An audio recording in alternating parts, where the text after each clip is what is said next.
गौतम बुद्ध की कहानी हमें ये सिखाती है कि कैसे उन्होंने एक राजा के पुत्र होने के बावजूद राजकीय और सांसारिक सुखों को त्याग कर ज्ञान की खोज में तपस्या की। उनके द्वारा जीवन में दुख, रोग और मृत्यु के दर्शन ने उन्हें सत्य की ओर प्रेरित किया। कठिन साधनाओं के बाद गौतम बुद्ध ने बोधगया में ज्ञान प्राप्त किया और बुद्ध कहलाए।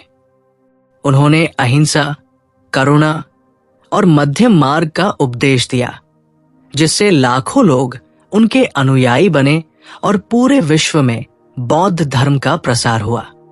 एक अंगुलिमाल की पूरी कहानी। बहुत समय पहले एक छोटे से गांव में अहिंसक नाम का एक बालक जन्मा। वो एक ब्राह्मण परिवार का था और अत्यंत मेधावी था। उसके माता पिता ने उसका लालन पालन धर्म और नैतिकता के आधार पर किया। जैसे जैसे वो बड़ा हुआ, उसकी विद्वता पूरे क्षेत्र में प्रसिद्ध हो गई। जब अहिंसक तक्षशिला गया तो वहां उसने अपनी शिक्षा पूरी करने के लिए गुरुकुल में प्रवेश लिया। वो अपने गुरु का सबसे प्रिय शिष्य बन गया, परंतु उसकी प्रतिभा और लोकप्रियता से बाकी शिष्य ईर्ष्या करने लगे। उन शिष्यों ने गुरु के कान भर दिए कि अहिंसक उनकी अवमानना करता है और उसका स्वभाव अहंकारी हो रहा है। गुरु का क्रोध और शाप। गुरु को ये बात बुरी लगी।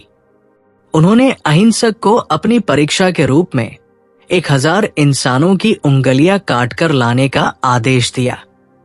गुरु का ये आदेश असंभव और भयावह था, लेकिन अहिंसक ने गुरु को निराश न करने का संकल्प लिया।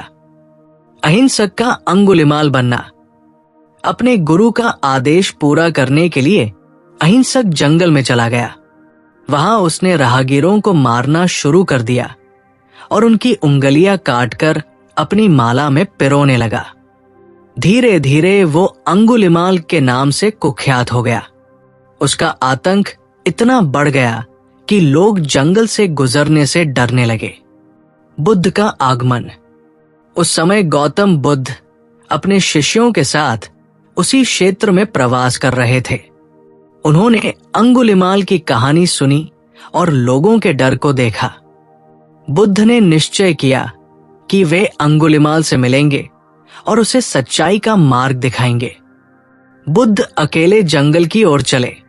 अंगुलिमाल ने जब बुद्ध को दूर से देखा तो वो उनकी ओर दौड़ा।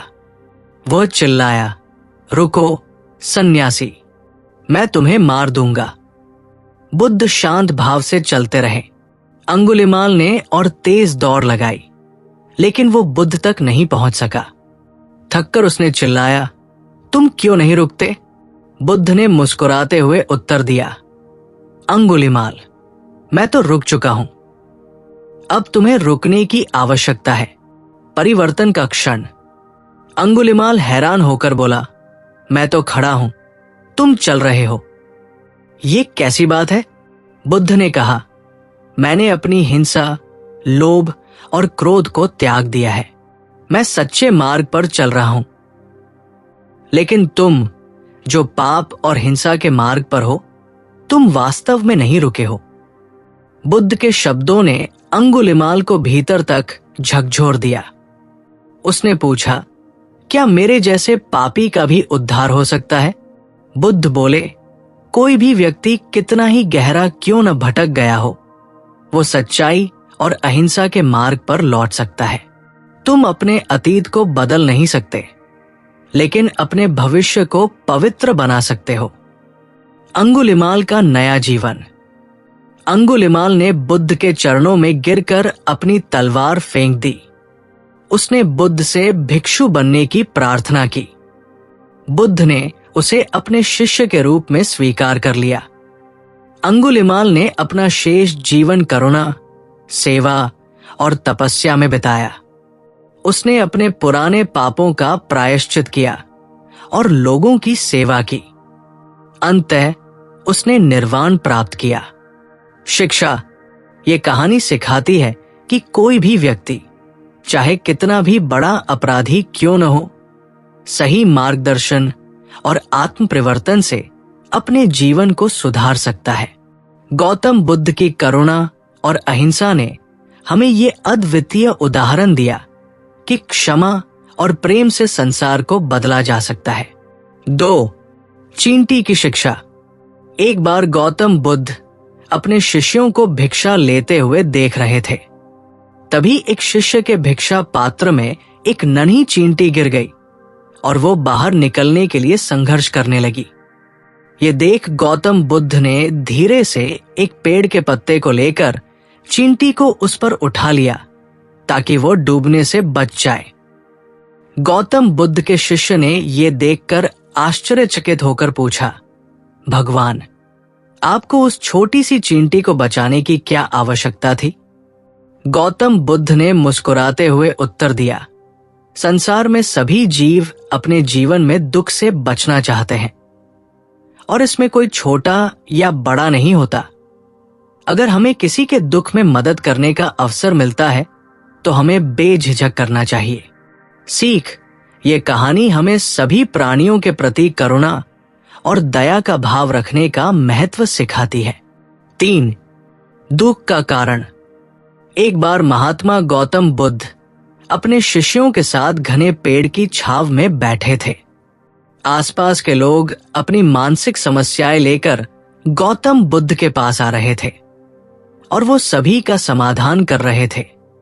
वही एक दुखी भिखारी अपने भाग्य को कोसते हुए सोचने लगा कि ये सभी लोग दुखी मन से महात्मा के पास गए थे और अब खुश होकर लौट रहे हैं। वो सोचने लगा कि ऐसा क्या हो रहा है कि ये सभी खुश होकर वापस जा रहे हैं। ये देखने के लिए वो भिखारी महात्मा बुद्ध के पास गया और देखा कि वो लोगों को प्रवचन देकर उनके दुखों का निवारण कर रहे हैं। ये देखकर भिखारी ने भी महात्मा बुद्ध से अपनी समस्या बताने का निर्णय लिया। भिखारी ने हाथ जोड़कर कहा, हे महात्मा, मैं भी लोगों की मदद करना चाहता हूं, लेकिन मैं बहुत गरीब हूं और मेरे पास कुछ नहीं है जिससे मैं मदद कर सकूं। महात्मा बुद्ध ने उसे समझाते हुए कहा, तुम बहुत अज्ञानी हो। तुम्हारे पास देने के लिए बहुत कुछ है। तुम्हारे पास जुबान है जिससे तुम मीठे शब्द बोलकर किसी के चेहरे पर मुस्कान ला सकते हो। तुम अपने शब्दों से किसी के टूटते हुए हौसले को मजबूत कर सकते हो। महात्मा बुद्ध की ये ज्ञान बातें सुनकर भिखारी के चेहरे पर मुस्कान आ गई और वो खुशी से वहां से चला गया। सीख, महात्मा बुद्ध की इस कहानी से हमें ये सीख मिलती है कि हमें संतुष्ट रहना चाहिए और बिना किसी स्वार्थ के लोगों की मदद करनी चाहिए। यही सच्चा सुख है। आपको गौतम बुद्ध की कहानी कैसी लगी? हमें कमेंट करके जरूर बताएं और ऐसे ही अच्छी कहानियों के लिए जुड़ते रहें। धन्यवाद।